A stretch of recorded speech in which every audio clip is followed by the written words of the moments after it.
What is up, pinball fans? I am incredibly excited today to bring you the new announcement, Dungeons & Dragons: The Tyrant's Eye, which is the new Stern Pinball IP. Very, very excited to go through all this. I have been waiting all day to watch this video so I could have an actual reaction to it. I just saw the announcement and that was it. Other thing, you're probably seeing me from a different angle today. I moved the camera because I realized every time I tapped the table that the camera would shake, which looks horrible.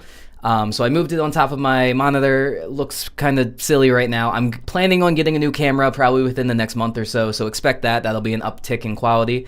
In other news, I found out, unbeknownst to me, that I was nominated for a TWIPY content creator this year, which is huge news. I'm super thankful that I am even in the talking for it. I know I just started my content this year. And honestly, when I look at some of the names of the guys that I'm going against, very, very honored to be amongst the Fox City Pinballs and the Batcave Pinball, the people that make actual competition content. I'm just kind of here reacting, but I'm thankful nonetheless. If you would like, I'll leave a little. You have to vote for the content creators, so in the description below, I'll leave a link where you can vote for your content creator that you'd like. It doesn't just have to be me; it could be for anyone on that list. Just support the TWIPIes, support pinball content in general. But without further ado, let's get into Dungeons & Dragons. A theme that has been a long time coming, I think. I know there was a Dungeons & Dragons game years ago by Bally, I believe it was, that did okay. But I myself am adjacent to D&D. I don't play D&D. I've never done a tabletop game of D&D. I love RPG game. I love JRPGs, American RPGs. What have you, and so I'm very aware of how it functions. I've watched some campaigns on YouTube, some more entertaining ones. I've never participated though. I've always wanted to, and what I hear is that people are very excited about how this looks and how it's presented. So I'm just gonna dive in. No huge expectations. Oh, that's a little loud. I'm gonna turn it down a little bit. Hey everybody, it's George Gomez at Stern Pinball. Hi, George. And we're here today to celebrate a storied franchise that has entertained players for over 50 years. You know, George, he has a very specific kind of energy. I think anytime that I go into a Stern reveal video, while he's maybe not the most energetic, he definitely has a lot of passion behind those eyes. You know what I'm talking about? I mean, just look at him.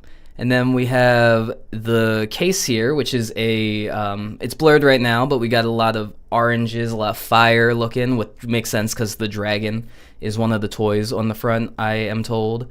We got dragons, we got like vines curling around stuff. It's a very pretty little combo. I will say that I'll say right now, I'm red-green colorblind. There's a lot of reds and a lot of greens going on right here, so I might mistake some things for some other things already. Just gonna tell you that off the bat so I don't sound stupid. Let's keep going. I'm thrilled to Okay, that's immediately clearer. We got dragon heads on the side, kind of like a Hydra kind of vibe, I guess. That's really cool. Almost like a Game of Thronesy side here. Now, the Tyrant's Eye, I believe, is not like a D&D campaign that is pre-built or anything like that. I believe they said this is an original campaign, which is really cool. I don't know who the designer even is yet. Let's see. present our latest game. Yeah, it's got the title there and everything. In terms of art, I mean, this isn't blowing me away as much as something like a Metallica Remastered did, but I think that it's like very eye-catching on its own nonetheless. Like, I'm not like, this is the best art I've ever seen in my life, but I do think that, like, there's something, like, this fire trail on the side is a little cheesy to me, maybe, but I do think that it fits the vibe of a D&D. Like, if you're to get the tabletop version and get the board, like, the box that it all comes in, this is exactly what you'd expect to see with a modern drop, I think. And Dungeons & Dragons: The Tyrant's Eye. It has a good little... Okay, and on the other side, we have someone holding a fish and a sword fighting this eye monster, which I've already been revealed this eye monster because in a Discord I'm in, everyone's been joking that it kind of looks like the Black Knight boss, whatever that guy's name is, and I completely agree. It's just a one-eyed orb. It's kind of like Mike Wazowski from Monsters Inc. vibe, but it seems to have... the snake head, like a oh god, my brain. Who's the woman that turns people to stone? I keep thinking Hydra, and that is not it. That is the multi-headed dragon.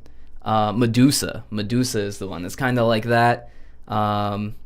Yeah. Oh, you know what? This is the first look I'm seeing of the dragon. It seems like it's on like the dead center or the far, like a little bit left of the playfield.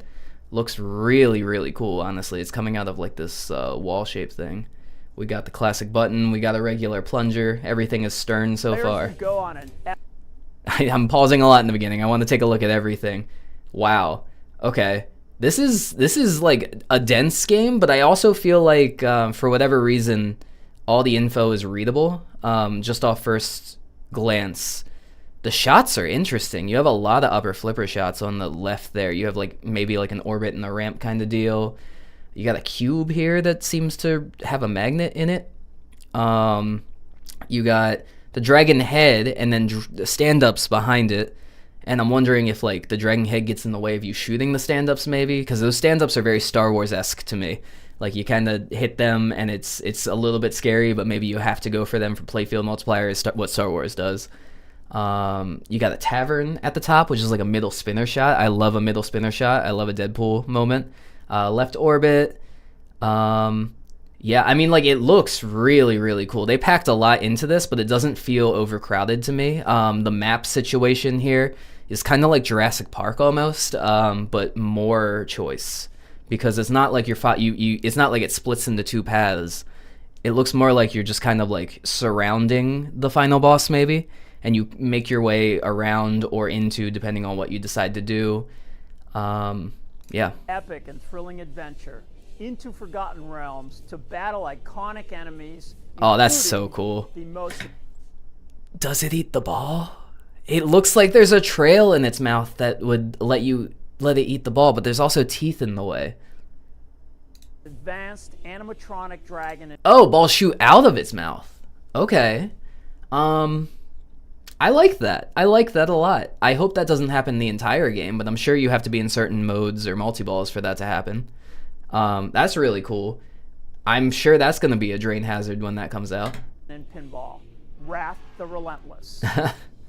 Okay, there's a shot right above the right flipper, upper right flipper as well. That's also in orbit, and then another ramp right next to it. Red Dragon intelligently reacts to player action with multi-axis. So you do hit it, yeah, and it drops down and up. Omnidirectional impact I'm gonna go back real quick. Did it trap a ball on the left side? Multi-axis motion and feature. It trapped a ball on the left side. I don't think that would be intentional. But also, why would they leave it in the video if it wasn't intentional? Because they wouldn't leave something like that if it was like something they're gonna work out in another code update or something. Really cool if it's an intentional lock. That did not look like an intentional lock because he just kind of hit it and it got stuck. Already foreseeing some problems with the head, but I'm impressed with the innovation of this one. It feels really fresh. I don't know how to explain it. This game feels fresh. Omnidirectional impact sensing technology, all while breathing fire in the form of pinballs. If you have to hit the head a couple times to like get through a mode, I really hope it registers well. In addition to an array of flowing ramps and shots, the game highlights some really cool Playfield toys that bring Dungeons and Dragons into the pinball universe. You'll notice the gelatinous cube with magical magnet ball interaction. That's cool. Player-controlled shield device. Oh, I like that. That's like a class. Whoa. Okay, let me step back.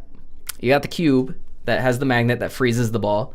The only thing I could imagine that being for is either it diverts the ball once it's frozen, or maybe you have to hit the ramp again and like knock it out to start a multi-ball maybe. The button brings up a ball save, sort of like a lot of how those classics would have the big circular ones that would come up as the ball save, and you could let it rest on the flipper and then kind of like tap over.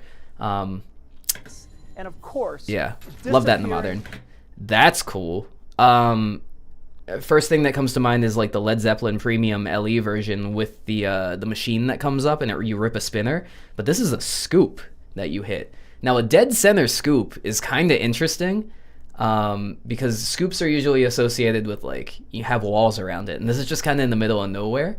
So I'm wondering how difficult this shot is gonna be. Dungeon entrance. Is that on the Pro as well? A sword is only as strong as the I really like that. The Tyrant's Eye is brought to life with custom speech and voice talent by a star-studded cast, including Michael Dorn. Come here, tasty traveler.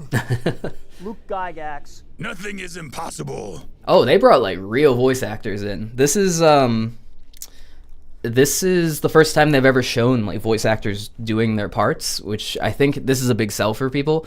I'm not into like animated media, or I it's funny because when I first moved to New York City, I came for voice acting, but I never knew the people that actually did it that well, except for the people in my niches. I don't voice act anymore. I am focused on my music stuff, but it's really cool to see the background of this, which means I think they got booked a lot of really big names. Kevin Smith. Enough talk. Let's finish this. I'm not crazy about what's going on with the back glass yet, like the screen here. The score looks a little beta. The animation on that paladin guy looks a little bit ratey, or like a little bit slow on the frames. The art's pretty cool. I like the text at the top. This. Brendan Small. We meet again. Matthew Mercer. You are being attacked by a gelatinous cube. And many more. Ooh, pausing again. You pick a character in the beginning, so it's one of those games. Could you create your own character is my question. I think that's a big sell for a lot of D&D games. And you select town.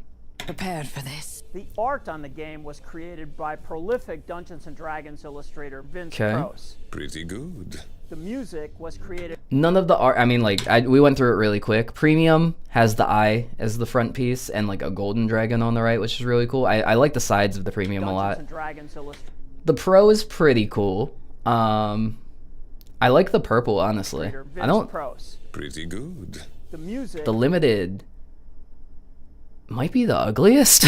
That's crazy for me to say. I think I prefer the Pro and the Premium to the Limited.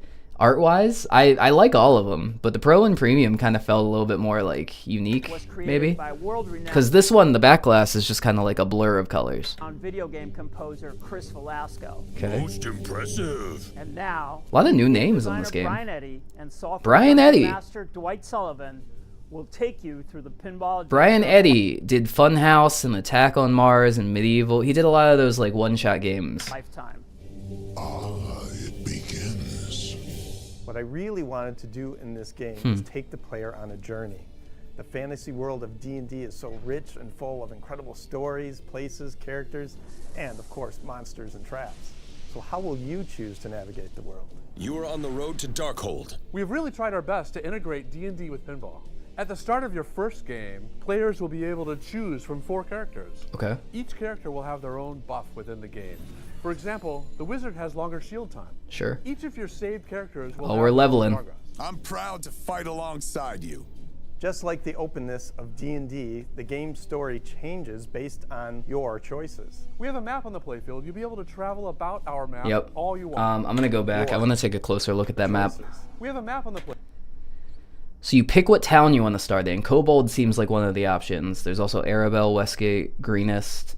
Maybe you can even pick the ones at the top. I mean, like, there's not a lot of places to go in the map. It's kind of like a big, like, almost like a shield crest, and then Darkhold's in the center. Playfield, you'll be able to travel about our. I like that. I'm gonna look at some of the other playfield pieces. Buy from Fismo is on the left. That's probably a shop. Treasure chest, collect. A complete campaign to unlock classes. So you can unlock new classes. You start with 4, but maybe you get more after that. That's kind of cool. And I almost like that from a tournament standpoint too, because unless you sign in, you won't have access to maybe the stronger classes or the classes that break the game a little bit more. So that makes sense. And the bosses here are like Balinor, Sam Master, and Xanathar. Sorry, I don't speak D&D yet. Double scoring I see on the far right. Secret door, slings look really cool. Our map all you want. You can play different dungeons and wizard modes. So you enter the dungeon You can through also buy that. things from Fismo, our in-game. Yeah, I should just shut up and let them talk because I'm figuring things out when they explain it. Shop, this is the greenest shop, so every city has a different one. Different costs on things. Still kind of looks ugly to me, but I mean, like, it's a work in progress, and you know, it's cool to have a shop like this. I would like it to look something like the Mandalorian shop. I think that's a good looking shop, even if people don't really understand what it is. But having like little logos next to everything would look really good. Shopkeeper. He has different things to sell at different locations on the map, so you got to remember where the big ticket items are. So for competition, people are probably going to all pick the same city because they want to buy the same things or start the same modes. Our game has a story, The Tyrant's Eye. Our writer, Zach Brose, and I spent months writing a story, and then we took that story. Rescue missing... These are the modes. Rescue missing miners. Kobold miners. Travel to Darkhold.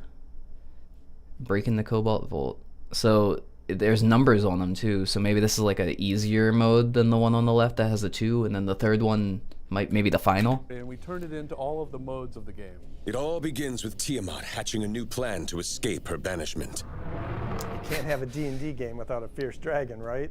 And we have the most amazing one ever in a pinball machine, the Red Dragon, Wrath the Relentless. I see you running away.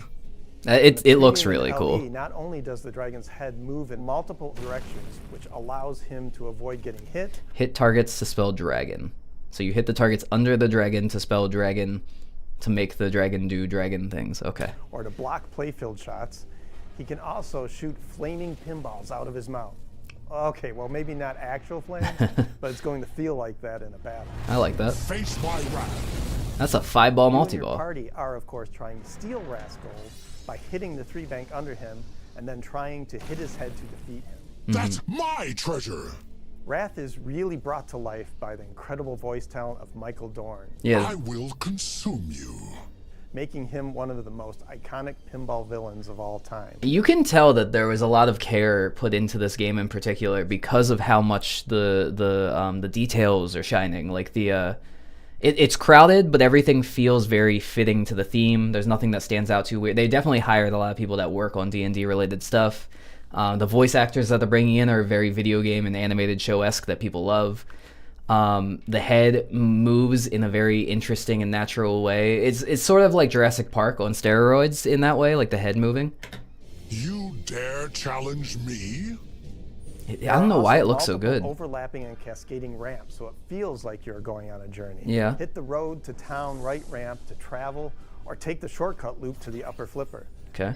The game features an up-down ramp that leads to a gelatinous cube that, just like the monster in D&D, will grab the ball with an electromagnet and freeze it inside the cube. You are stuck. The player must then come to the Okay. rescue by hitting it out in time before it's devoured.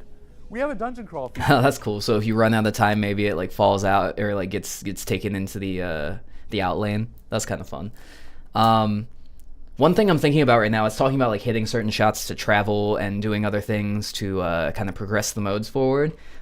It might not be beginner friendly game. Pinball has kind of become more and more of a insider kind of vibe as the games have gotten more complicated. Some of the people I talk to that used to play pinball in their childhood or in their youth, they're like, oh, I can't get into the new games because they're so complex. And it seems like Stern's not really holding back on that. They are wearing it as a badge of honor almost, and just really like taking these steps. Because like if you're just trying to hit shots and you hit the shot that makes you travel, then it's probably going to stop the ball and make you choose a place. And then you hit the shop and it's going to stop the ball and make you choose items. So maybe not. I mean, it looked like it had a lot of flow when it was going, but I'm wondering how many stop and starts there's going to be on this game. That would disappoint me a little bit if there was a lot of stopping. I think Jaws stops a lot, and that's the only complaint I have about that game. There's a lot of times when I'm like, oh, I don't want to stop for like Quint's combo or the So it seems like they're kind of doing more of that. I'm gonna have to play it to see. I like a flowy game, and it looks like there is some amount of flow in this. That lets you travel through a dungeon looking for the award room. The dungeon crawl is unique because it's part physical shots and part video, where the player makes it's like choices on which direction to go at each junction. I'm all about a video mode that is not just a video mode. This seems like a video mode where you take shots to kind of decide which direction you want to go in. I'm all for that. I think video modes are outdated. I think that they freeze the game and make the game kind of boring. So if it's what I think it is, where it's just like if you hit a left shot, you turn left. If you hit a middle shot, you go straight. I think that's a much better way to do a video mode. It forces you to learn how to slow down the ball, which is a really important skill to have, and it also allows you more control over your video mode, but still gives you that like hurry up feel because there's a timer going, I'm assuming. I like that. It could lead to an amazing treasure room, attacking monsters, or even a dragon. Don't go in there. The game is procedurally generated, meaning all of the randomness in the game is predetermined and changes every Sunday. You'll have one Every week Sunday. to learn and explore the game. Interesting. You'll learn where the dungeon crawl leads you. You'll learn where Fismo is selling different items on the map. Then, on Sunday, you'll have a whole new gaming experience. It'll start Very all over. interesting. There are many other elements that I imagine competition mode would turn randomness either completely on or completely off. It would probably be... I'd prefer completely on for a game like this. Maybe, I don't know. Like, would it be the same for player 1, 2, 3, and 4 in competition mode? I don't know. Every Sunday. I mean, like, procedurally generated stuff is usually, like, they make it sound like a big deal, and then it's not really that big of a deal. Like, on John Wick, when they had the enemies kind of like, it's like, oh, it reads what shots you like, and then the enemies spawn more on different shots. I don't think about it when I'm playing. I just see where the enemies are, and if I want to get to my those modes, I'll just hit the enemies. So it's a cool feature, but I'm not too worried about it. I do like roguelite games. Roguelite games are games that you replay over and over, and every time it is a randomly generated kind of scenario, and every time you die, you upgrade a little bit more, and then your next character becomes more powerful. I do like that kind of game, so it's getting me a little bit. that pull you into the fantasy world. There are little details everywhere on the playfield. During your travels, you could be attacked by monsters. An owl bear! Or you Yeah. can shoot the critical hit captive ball. Oh, I kind of like that, like an instant D20. Find the hidden temple shot behind the upper flipper. Yeah, I want to. Now that I'm thinking about it, I want to roll some dice. I think that like having like a shot where you hit it and then it rolls a dice and you kind of get what you get will be a really fun feature. Maybe there's ways that you could load the dice a certain way. Not that I'm a designer, so maybe I'm just like saying stuff. But you know, if there's ways that you could like more favorably get, it's like, okay, well now you can't get under a 5. Now you can't get under a 10. For double scoring. On the Pro Edition, players will experience a lot of the same action and flow in the immersive world Pro Edition does still have the scoop at the bottom, it looks like. of Dungeons and Dragons. Okay, the head moves less. Still has the cube. Through the power of Insider Connected, Is the only difference between the Premium and the Pro that the head doesn't move as much? Because I think that's not that big of a deal. we're I like a Pro that plays very similarly. integrating our new PinSave system. With each new game, you will pick up where you left off. You will start on a map where you ended your last game. Even in the middle of a dungeon, you can decide not to have your play saved. You can play from the beginning every single game if you want to. It's all up to you. Interesting. I mean, like, I imagine that for most people, they're gonna have to play from a save to be able to finish the game in any reasonable amount of time. I mean, like, here, my issue with a game like this, like, I'm thinking of Venom. Venom was the first one with the leveling, right? And Venom had the aspects of being a game that, like, as you level up, you unlock more boss options, and you're filling out your characters, and you kind of try to get the grid in the center more filled out. There's so much on that game that many people are just never going to experience, because it's cool for a homeowner to have this, because it's almost like its own video game, right? You get to play all the way through it. For someone like me, like a lot of the people that I play with, where we're just tournament players and casual players, we don't get to experience most of, like, see some of the bosses in Venom, because, and it's not because we're not good enough, it's because, like, you're in one game, you're not going to be able to get there. And I'm not, I mean, like, I'll sign in every once in a while, but I just feel like there's a disconnect between, like, the homeowner experience versus, like, a someone who's putting $1 into a machine anytime they go see it. And then it kind of decentivizes me from, like, if I see a Venom out in public but it doesn't have Insider Connected, I'm like, maybe I don't play it, because I don't want to just, like, start from the beginning and then not have that progress saved or anything like that, because I want to see new things. Not to say that that's a detractor, but it's just something that I'm like, maybe as the leveling gets more and more complex, it's something to think about, is like, you know, I hope this isn't like a backloaded game, is what I'm saying, I guess. Finish this. We are beyond excited for you to experience the fantasy world under glass. It's going to be a huge Pinball seller. with the iconic franchise like never before. Make your choice. Get ready to roll with the new Dungeons and Dragons: The Tyrant's Eye at sternpinball.com.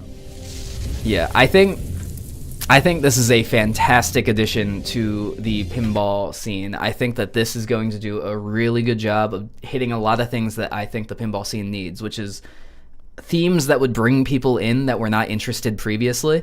D&D is a much bigger scene than pinball, I would argue, from all age ranges, and I think it targets very similar age ranges to what pinball does. Maybe a little bit younger, but it's been around for years now, and it will help bring a new audience in. If someone's just like at a bar, like, you know, and the craft bars have a lot of pinball in them usually, and I feel like craft bars also bring in a certain kind of like a nerdy guy, and they see a D&D pinball machine, boom, they're in. If they love that game, they're all of a sudden a pinball fan. They're going to tournaments, they're meeting people. I think that's fantastic. Everything I've seen about it, I have no issues with anything on it. Am I blown away by the game's presentation? Like, it's like an 8 out of 10 for me right now. I really, really like it. I think they did a really good job of making it like accessible, even though it is a very, like, in the same way that pinball is niche, I think D&D can be niche to people that don't know a whole lot about it, and it seems pretty accessible for a pinball player that doesn't know anything about D&D.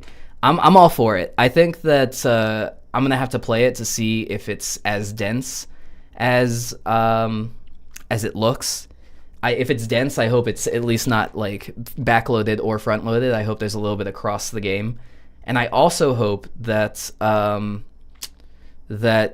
I mean, like, you always have to bring this up anytime there's a new release with a Stern specifically, but the code updates are part of the process now, right? Like, as time goes on, new things come out for the game. The game's not finished when it releases.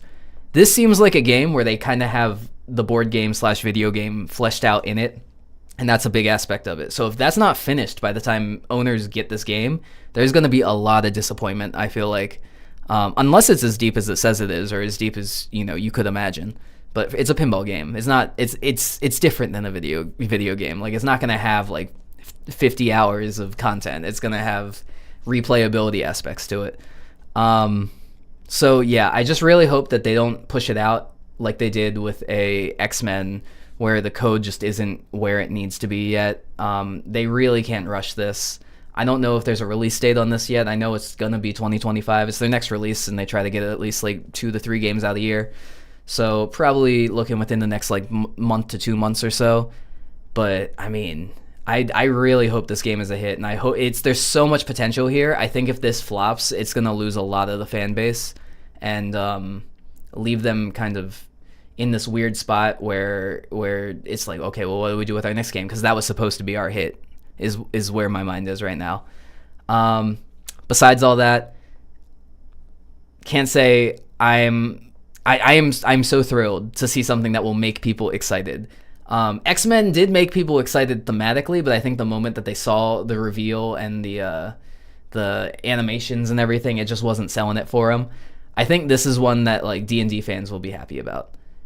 So yeah, if you have any questions about how I feel about something in the content, if you noticed something that maybe I didn't, leave it in the comments below. Would love to hear what you think about it. If you're a D&D fan, tell me how great of a collab this is. If you're not a D&D fan, maybe tell me why this is maybe a bad idea for pinball. I don't think that, but maybe you do. Thank you so much for joining me today, and more content on the way. See you later, guys.